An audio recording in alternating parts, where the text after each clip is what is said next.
美國對華關稅戰升級，雙邊貿易壁壘突破100%，全球經濟風險加劇。2025年4月9日綜合報導，最新關稅動態，美國宣布對華關稅總稅率達104%。美國白宮於4月8日宣布，自4月9日起對所有中國輸美商品加徵50%的額外關稅，使總稅率從現行的34%大幅提升至84%。加上此前因芬太尼問題實施的20%關稅，總稅率將達104%。此舉是對中國4月4日宣布的第三輪反制措施，對所有美國商品加徵34%關稅的直接回應。白宮發言人卡羅琳萊維特表示，若中國不撤銷其關稅措施，美國將終止與中國的一切貿易談判。減號，中國的全面反制措施。中國商務部在4月4日發布公告，宣布自4月10日起對原產於美國的所有進口商品加徵34%關稅，並同步實施多項非關稅措施，包括1. 出口管制，對7種中從稀土元素如三、鎘、銫等實施出口許可限制。這些材料對電子、國防和清潔能源產業至關重要。2. 實體清單制裁，新增16家美國企業至出口管制清單，禁止其獲得中國的軍民兩用技術，另將11家美國企業列入不可靠實體清單，禁止其在華貿易與投資。3. 貿易救濟調查，對美國和印度的醫療用 COT 掃描儀 X 射線管發起反傾銷調查，指控其低價傾銷損害中國產業。4. 農產品進口禁令，暫停6家美國企業的農產品、高粱、禽肉等進口資格，理由為檢出超標微菌和禁用獸藥殘留。減號，關稅戰時間線回顧。1. 2025年2月，美國以芬太尼問題為由，對中國商品加徵10%關稅。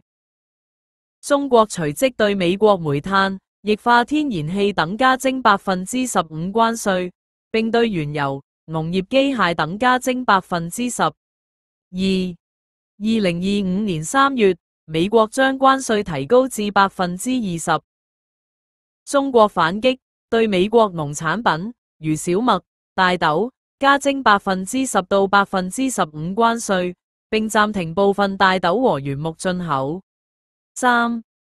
2025年4月，美國宣布對等關稅加徵34%，中國隨即推出第三輪反制，最終引發雙方關稅總稅率突破100%。